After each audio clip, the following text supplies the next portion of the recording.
J'ai oublié pour celui-là. Très bien. Alors, donc les ressources immatérielles, je me répète, donc constituent dans le bilan ce qu'on appelle les immobilisations incorporelles, les ressources matérielles. Ça, vous l'avez vu en comptabilité certainement, les immobilisations corporelles qui sont tangibles, alors qu'ici, ces ressources-là ne sont pas tangibles, sont intangibles.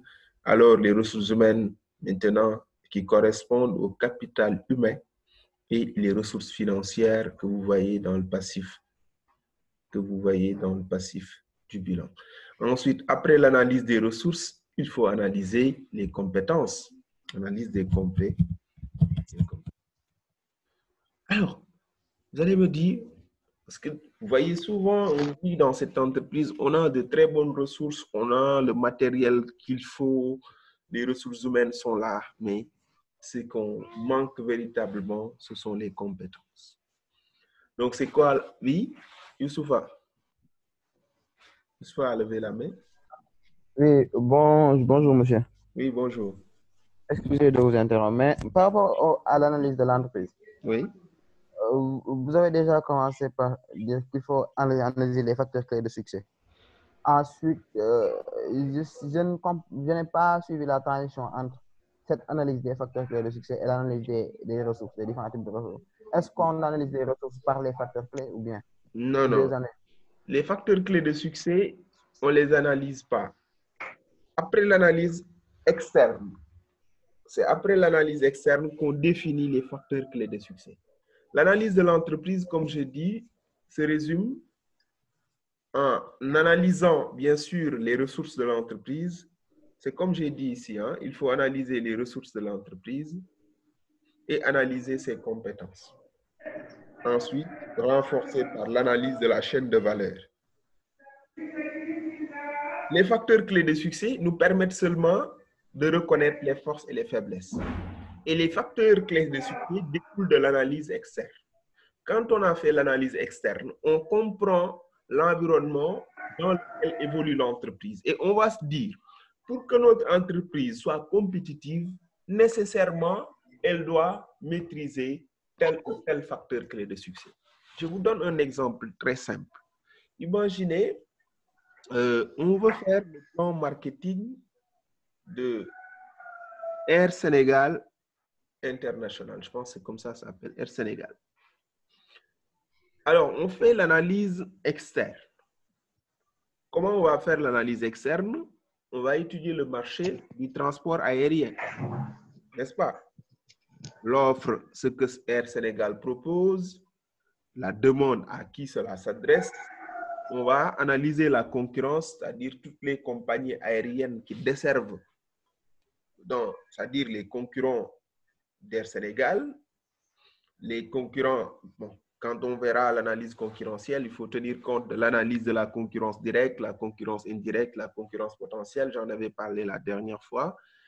Mais, comme vous dites, dans ce cadre-là même, on peut faire du benchmark pour répondre à la question de Chertian.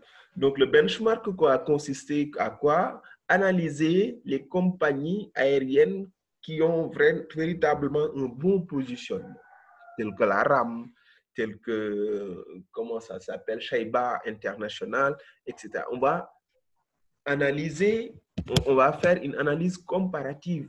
On va aller voir ce qui se passe au niveau de la concurrence. Ensuite, on a fait l'analyse globale macroéconomique, l'analyse PESTEL. À la fin, on a défini les opportunités du secteur transfert aérien. On a défini également les menaces.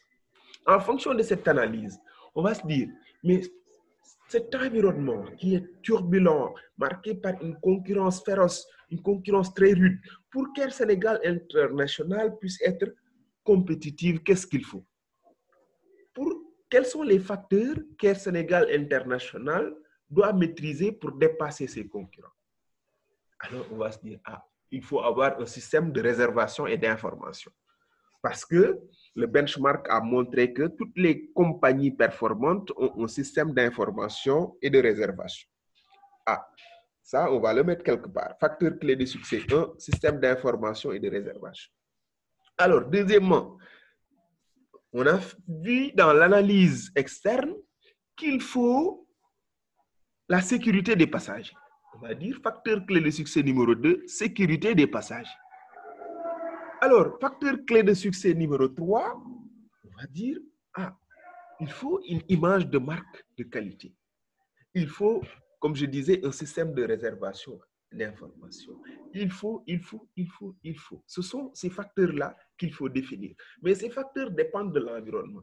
Vous allez vous poser la question, pour qu'Air Sénégal International puisse résister dans ce secteur et dépasser les autres, quels sont les facteurs qu'il faut maîtriser? Et ça, c'est extrêmement important. Je vous donne un exemple très simple. C'était... attendez.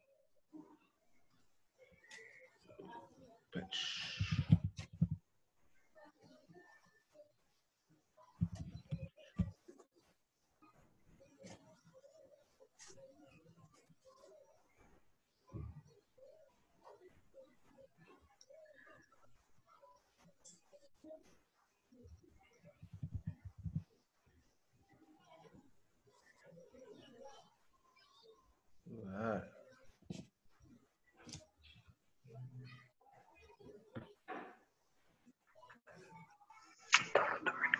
Bon, ça, c'est un cas concret. Pour répondre à la question de Chertidiane, ça, c'est un exemple de benchmark. D'abord, imaginez, c'est un barbershop. Allô, oui. L'écran n'a pas changé. Vous avez changé d'écran ou bien? Ah, d'accord. Il faut que je partage un peu. C'est bon. Voyez, donc, imaginez, ça, c'est une entreprise nouvellement créée, un barbershop, c'est-à-dire c'est un salon de coiffure spécialisé dans tout ce qui est, c'est un barbier, donc barbershop, qui, au moment du démarrage, a voulu savoir ce que font les autres concurrents. Parce qu'au moment du démarrage, on a fait d'abord, ils nous ont demandé de faire une étude de marché. Bon, il faut que je partage l'écran carrément. Comme ça, marché. Alors, ils ont demandé de faire une étude de marché. On a fait l'étude. De toute façon, je vais partager l'étude après avec vous-même. C'est l'étude de marché. On a fait l'étude, le questionnaire, 5 traitements sur 5 SPSS. Donc, on fait l'étude de marché d'abord. On comprend. Parce que l'étude macroéconomique, comme on a déjà fait plusieurs études de l'environnement politique, économique, socio-culturel, écologique et légal, il a tout simplement fallu adapter, par exemple, il a fallu qu'on adapte l'étude macroéconomique à l'étude du barbershop. Alors, l'étude de marché a été faite. Ensuite, il fallait faire l'étude de la concurrence. Pour l'étude de la concurrence, j'avais proposé un benchmark. C'est quoi? Oui. Je pense qu'il y a une question.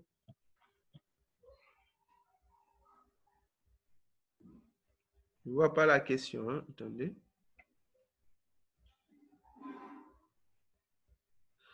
Alors, j'avais proposé une étude benchmark. Pour revenir sur l'ensemble des facteurs clés de succès. Donc, avec le benchmark, vous voyez, réaliser une étude de la concurrence directe et indirecte avec les caractéristiques des produits et des prix. Alors, la méthode, c'était la présence sur le terrain avec la méthode militaire. C'est-à-dire quoi? Donc, je pars sur le terrain, visiter d'autres barbershops qui sont très réputés, qui sont bien positionnés. Mais avec la méthode militaire, je n'ai pas besoin de venir avec un questionnaire. Donc, ils vont savoir que je suis venu faire du benchmark. La méthode militaire se base sur l'observation. Donc, j'ai toutes les questions dans ma tête, mais je vais essayer de confronter ces questions à la réalité. Donc, bien sûr, je viens comme quelqu'un qui voudrait se faire coiffer et je demande les tarifs, les prix pratiqués, coupe simple, spéciale, coupe au ciseau, etc. Et je vois, est-ce que je peux avoir vos flyers?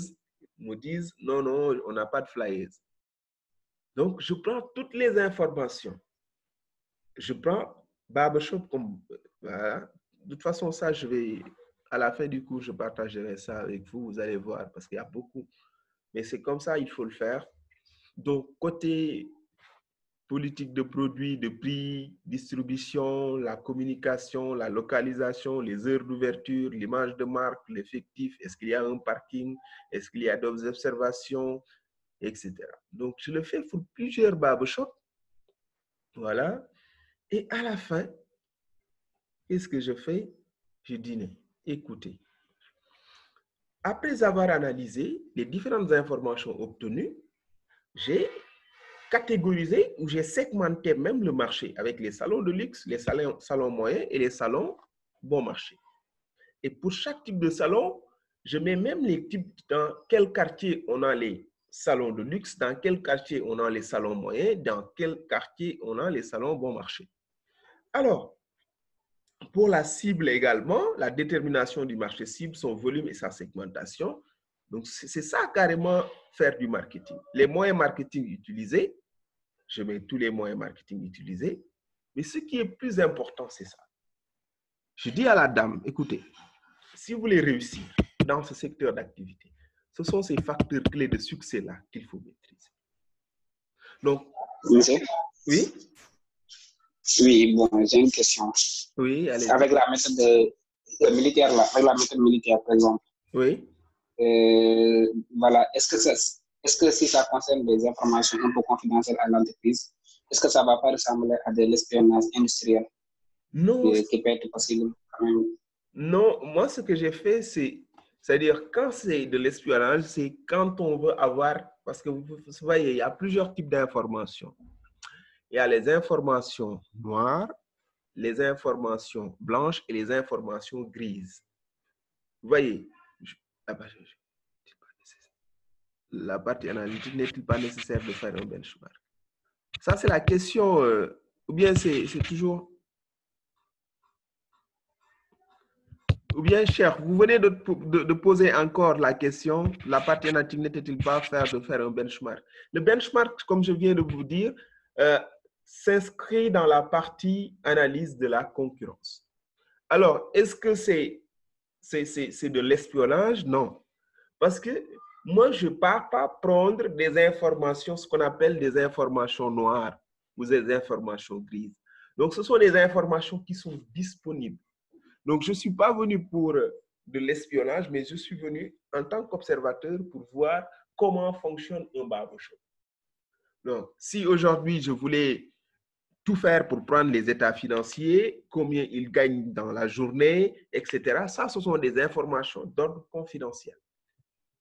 Vous voyez, même aujourd'hui, si je collaborais, si je coopérais avec la personne, je pouvais avoir ces informations. Mais écoutez, monsieur, comment vous faites ceci? Voilà, vous avez combien d'employés, etc.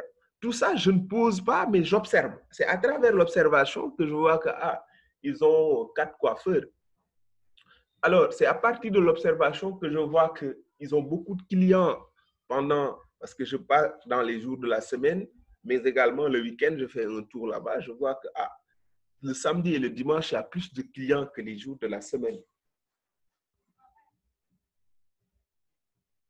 Vous voyez, le samedi et le dimanche, il y a plus de clients que les jours de la semaine.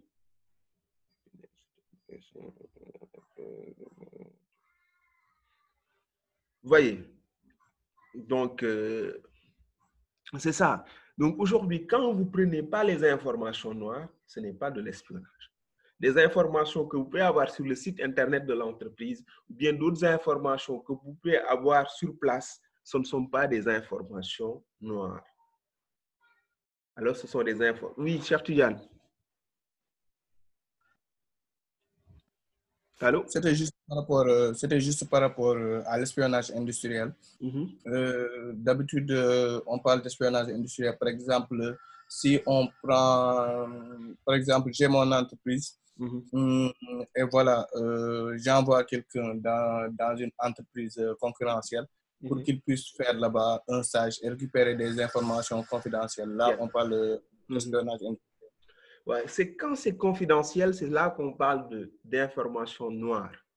Par exemple, il y a d'autres, ils peuvent faire du vol. Hein? Moi, j'ai discuté avec une entreprise lors d'un rendez-vous. C'est une entreprise qui fait du tchak-tchak, donc la livraison rapide. Mais qu'est-ce qui s'est passé dans cette entreprise? Alors, ils ont été victimes de vol. Et les voleurs, quand ils sont venus, ils n'ont pas pris d'ordinateur, ils n'ont pas pris beaucoup de choses. Ils ont juste pris les téléphones qui étaient à l'intérieur. C'est-à-dire, quand on prend le téléphone, on prend toute la base de données. Vous voyez, donc ça, c'est carrément, c'est du vol. Il y a beaucoup de pratiques qui existent et d'autres pratiques qu'on utilise. Et là, il faut faire très attention. Souvent, pour glaner des informations sur la concurrence, quelle est la nouvelle technique actuelle? On fait une simulation de recrutement.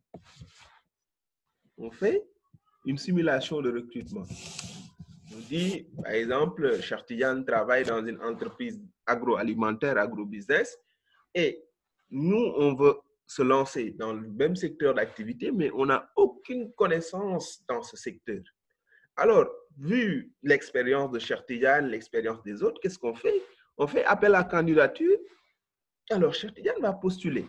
Arrivé le jour de l'entretien, il va penser que c'est un entretien sérieux. Oui, costume, cravate, il vient à 9h, oui, il se pointe, oui, bonjour, monsieur, présentez-vous, il se présente. Ensuite, on va lui poser beaucoup de questions sur son entreprise. Comment ça fonctionne l'entreprise?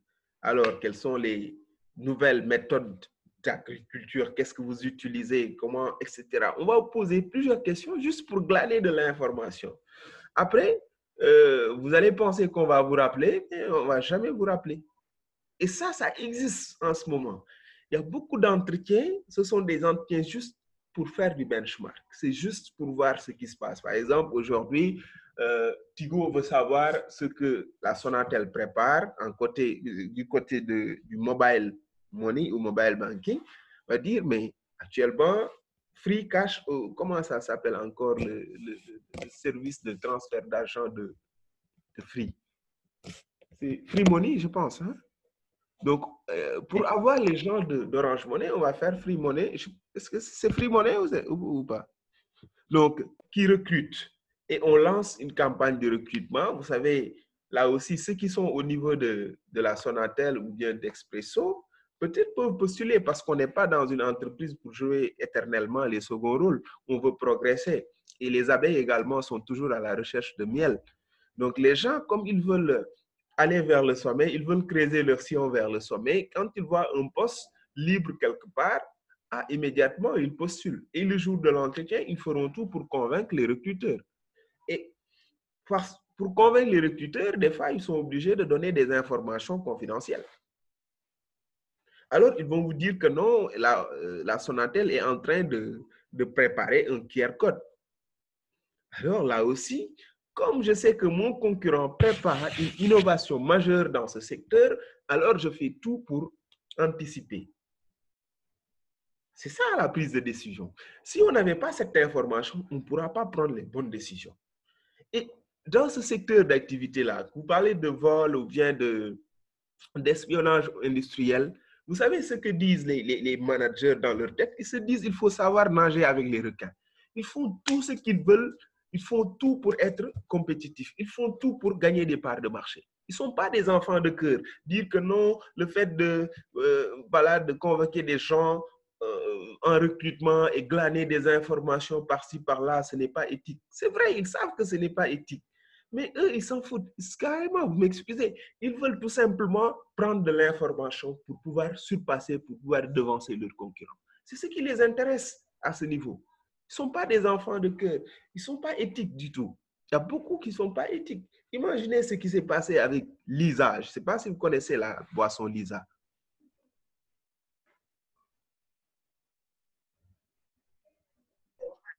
Oui, on connaît. Oui.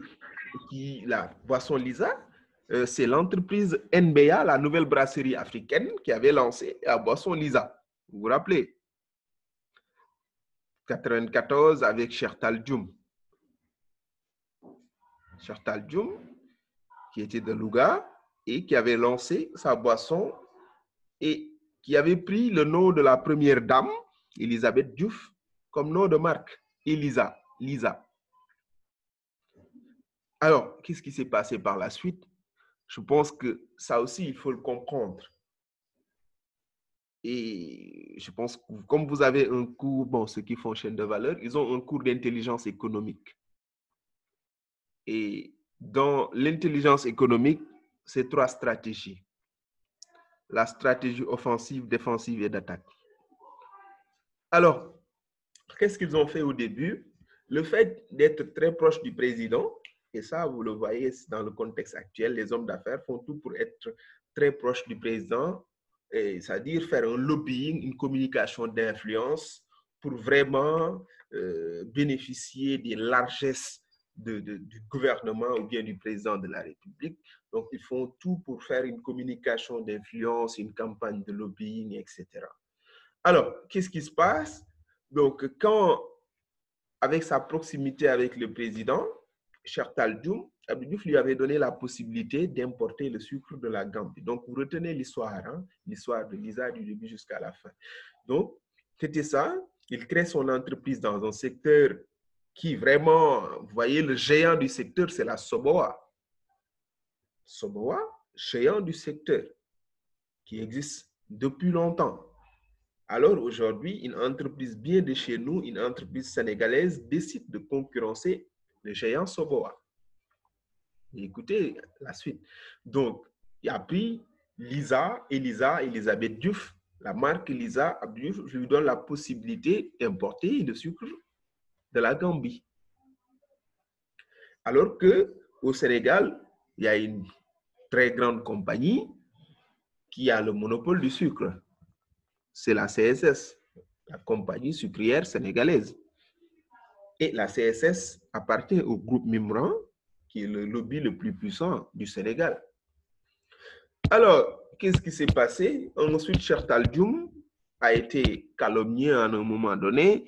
Donc, tout le monde disait que la quantité de sucre qu'il importait de la Gambie était largement supérieure à ses besoins. Il commercialisait l'excédent dans le marché noir. Alors, avec ce lobbying, avec cette pression, qu'est-ce qui se passe? L'État décide d'arrêter l'importation du sucre. Alors, déjà, la bouteille de boisson qu'il vendait à 100 francs, Lisa, il vendait à 100 francs la petite bouteille, il ne pouvait plus le vendre à 100 francs. Tout ça, c'est du marketing et vous verrez quand on fera la politique de prix, comment on va tarifier, quand on fixe le prix. Donc, quand le coût de revient, en compte à Anna, quand le coût de revient augmente, nécessairement, il faut augmenter le prix pour gagner une marge bénéficiaire. Donc, le coût de revient du sucre, de la boisson augmente parce que le prix du sucre a augmenté. Il fallait se repositionner, ce que Lisa n'a pas fait d'ailleurs, et on peut faire une analyse plus longue. Ils n'ont pas réussi le repositionnement. Imaginez, quand vous augmentez le prix d'un produit, c'est un repositionnement.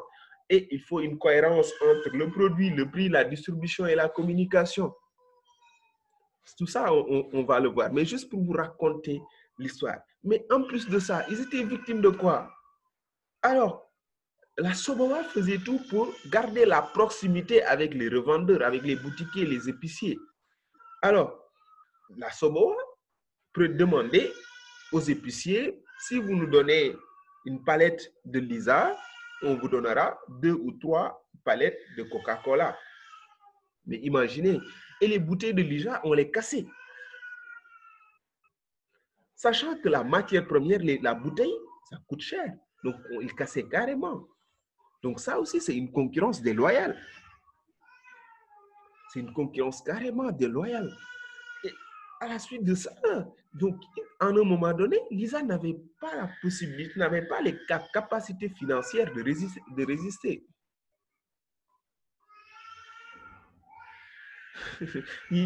Mais c'est ça, parce qu'ils se disent que... Et puis, imaginez avec les boutiquiers, quelle coopération? Les boutiquiers, souvent, ils ne veulent pas investir dans les immobilisations comme des réfrigérateurs. Alors, eux, ils leur apportent des réfrigérateurs où il faut mettre seulement des réfrigérateurs Coca-Cola ou bien des réfrigérateurs avec la marque Vimto, mais il faut juste mettre les boissons de, comment ça s'appelle, de la Soboa. C'est-à-dire que tu n'as pas le droit de mettre Lisa. Et c'est de bonne guerre. Donc, à un moment donné, qu'est-ce qui s'est passé? Finalement, l'entreprise n'a pas pu tenir. Le monsieur, il a revendu son entreprise à 500 millions. Imaginez. Allô? Oui, so. Oui, bonjour, monsieur. Oui, bonjour. Je voulais juste intervenir par rapport à ce que vous venez de dire. Par exemple, j'ai suivi un documentaire. Le créateur du ketchup, le ketchup qu'on utilise pour la nourriture. Oui. Il a inventé sa marque et son produit. Mais il y avait la concurrence qui achetait les mêmes bouteilles que lui et il mettait des produits différents aussi. Imaginez. Donc, ce qu'il a fait, c'est qu'il est parti sur le marché, il a acheté tous les bouteilles qui étaient disponibles et il a fait plonger ça dans une rivière. Donc, il était le seul à pouvoir obtenir les bouteilles. Donc, c'est comme ça qu'il a fait pour éliminer la concurrence. Ouais, donc ça aussi, vous voyez, c'est comme ça. Des fois, dans ce pays, vous allez comprendre. Mais qu'est-ce que faisait Johnny? Mais Johnny, bon, ils ont même, par exemple, à un moment donné, les autres avaient même porté plainte Johnny. Parce que Johnny avait une équipe commerciale sur le terrain. Il partait voir, parce que Johnny n'avait pas ses propres POS, ses propres points de vente. Donc, Johnny n'avait pas ses propres points de vente. Qu'est-ce qui se passe? C'est que Johnny, son équipe commerciale qui était tout le temps sur le terrain, allait voir les POS, les points de vente, les points de distribution, Wari, etc., que vous voyez. Donc, il négociait avec eux. C'est-à-dire, si quelqu'un veut faire un transfert par Wari ou bien Orange Money, alors il faut dire que le réseau n'est pas bon. Il demande de dire que le réseau n'est pas bon. Le seul qui marche en ce moment, c'est Johnny, moyennant une rémunération. Ils ont été chopés pour ça. Et ensuite, même les autres compagnies de transfert d'argent avaient décidé de porter plainte. C'est avant même la fermeture. Imaginez, vous partez, vous devez faire Wari, on vous dit que le réseau binaire, le réseau n'est pas bon. Alors que le réseau était bon, mais il fallait privilégier le transfert par Johnny. C'est le moment où il donnait beaucoup d'argent au niveau de Sen TV, etc., etc. Oui. Bonjour, monsieur. Oui, bonjour. Est-ce qu'il n'y a pas des mesures qui sont prises par rapport à ces démarches qu'on pourrait qualifier d'un peu malhonnêtes? Oui, bon. Par exemple, si c'est le secteur du transfert d'argent, il y a l'ARTP qui régule. Vous voyez, à un moment donné, c'est pourquoi même quand on a supprimé les bonus sur Orange Money, les consommateurs, bon, à un moment donné, pestaient, voilà, c'est pas normal, on avait l'habitude de recevoir des bonus, etc. Mais il fallait réglementer le secteur. Et c'est l'ARTP qui est l'organisme de régulation du secteur d'activité. Ça, quand vous faites l'analyse Pestel, c'est ça que cela vous donne directement. C'est pourquoi je vous dis, tout ce qu'on est en train de faire, c'est véritablement le marketing. Mais si on poursuit la partie théorique et laisser la partie pratique, on ne saura pas comment, quelle est la vie, comment les entreprises exercent leurs activités dans les secteurs d'activité. Est-ce qu'il y a des organismes de régulation? Mais dans d'autres secteurs d'activité, il n'y a pas d'organisme qui régule. Il y a l'ASCOSEN qui est là, l'Association pour la défense des consommateurs sénégalais. Mais vous voyez, vous connaissez aussi bien que moi que l'ASCOSEN, est-ce que l'ASCOSEN fait véritablement son travail? Ça aussi, il faut mettre un bémol, il faut se poser des questions. C'est ça. C'est-à-dire, les plus forts vont écraser toujours les plus faibles. Et ça, vous le voyez dans tous les secteurs d'activité, les plus forts écrasent les plus faibles. Les plus forts vont écraser toujours les plus faibles. Et des fois, tu ne sais même pas comment on a fait pour savoir. Par exemple, nous, l'année dernière, bon, il y a de cela 2 ans, Donc, je travaillais pour une entreprise de transfert d'argent. Donc, je faisais toute la conception marketing, commercial, recrutement des commerciaux, aller pour faire la prospection et autres. Mais on avait une solution unique de transfert d'argent parce que le transfert d'argent, on le faisait par QR code. C'est-à-dire, c'est un transfert, il faut juste scanner pour envoyer de l'argent et ça prend moins de 5 secondes. C'est le scan and pay. Donc, on était bien parti positionner. Mais la preuve, on n'a même pas fait, je pense, 6 mois, Orange a la même solution. Orange a sorti la même solution de scan. Je ne sais pas si vous voyez ça. Avec Orange Money, maintenant, vous pouvez faire des paiements par scan de QR code. Je ne sais pas. Je peux vous montrer un exemple de QR code, vous allez voir. Je vais revenir sur cet exemple.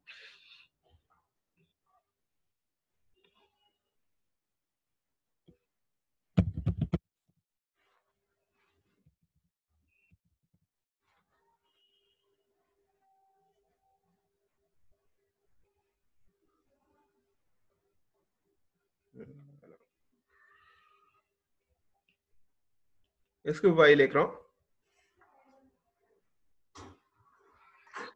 Oui, oui, on le voit. Voilà. Donc, tout ça, on va le voir.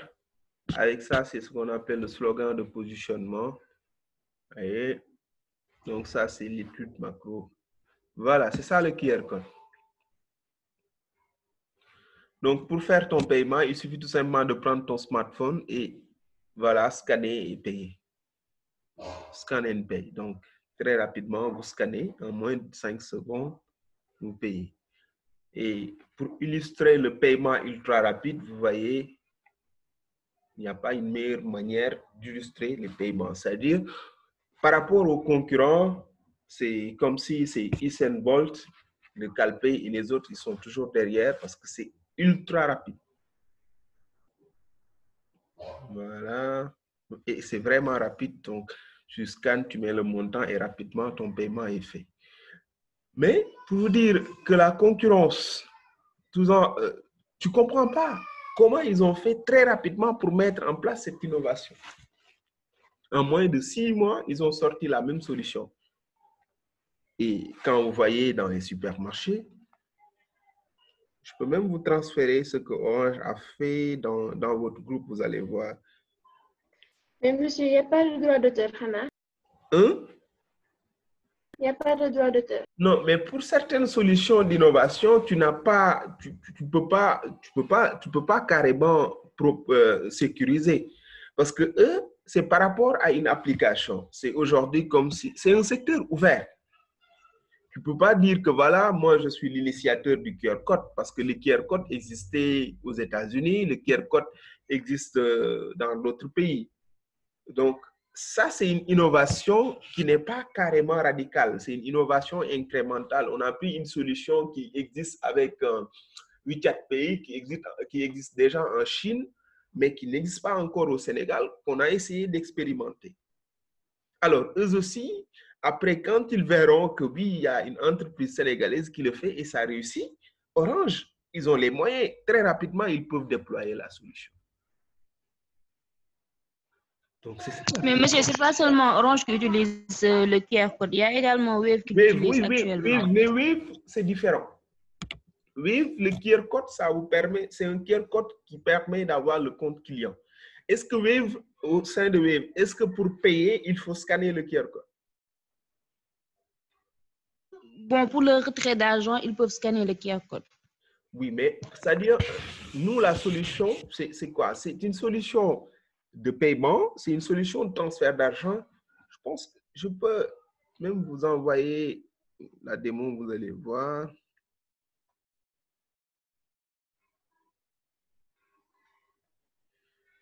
Vous envoyez une démo, vous allez voir. Pour Wave, le QR code se limite uniquement pour les dépôts et les retraits. Exactement, dépôt et retrait. Mais ça, c'est une solution de paiement. Je vais vous montrer, vous allez voir. On ne voit plus le partage d'écran. Non, non, je l'ai envoyé sur votre groupe WhatsApp. Ah, d'accord. Et je vous envoie même Orange ce qu'ils ont fait par la suite.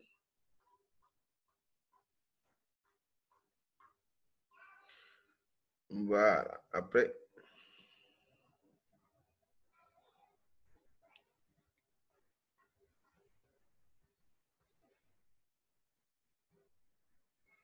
Voilà. Après Orange, ils ont copié la même chose.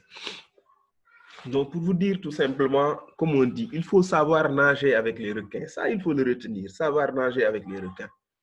La concurrence en Afrique, la concurrence au Sénégal, c'est ça. Savoir nager avec les requins. Donc, parce que les organismes, même dans le secteur, comment ça s'appelle encore, de télécommunications, où il y a l'organisme ARTP, des fois, avant que l'ARTP n'intervienne, le mal est déjà fait. Le mal est déjà fait. Parce que pour les bonus crédits sur Orange Money, il a fallu que les autres opérateurs tapent sur la table. Pendant combien d'années après? C'est après qu'ils ont commencé à l'interdire, mais le mal est déjà fait. Les gens sont déjà habitués à Orange Money parce qu'il y avait des bonus. Il y avait carrément cerise sur le gâteau, contrairement aux autres. Et c'est une concurrence déloyale. Les bonus sur les transferts Orange Money, c'est une concurrence déloyale. C'est comme si aujourd'hui, vous partez à la station pour prendre de l'essence au niveau de DK ou Total. Quand vous prenez de l'essence, on vous donne une bouteille de gaz comme bonus. Donc là, est-ce que vous allez toujours prendre votre carburant au niveau de Total? Non, vous partez là où vous aurez cette cerise-là sur le gâteau. C'est exactement ça. Mais ils ont pesté, ils ont tout fait pour qu'après, je pense, une année après, que la RTP puisse intervenir. Alors, le mal est déjà fait.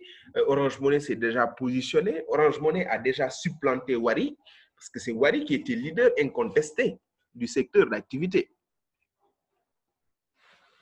Donc, c'est exactement ça, le marketing dans le cadre sénégalais. Donc, il reste une minute après également, il faut se reconnecter. Donc, comme facteur clé de succès, expansion, l'emplacement, l'hygiène, le prix, le personnel, etc. Donc, tu dis qu'aujourd'hui, les conditions de paiement. Donc, de toute façon, je partagerai ce document avec vous. Je vais le faire même tout de suite.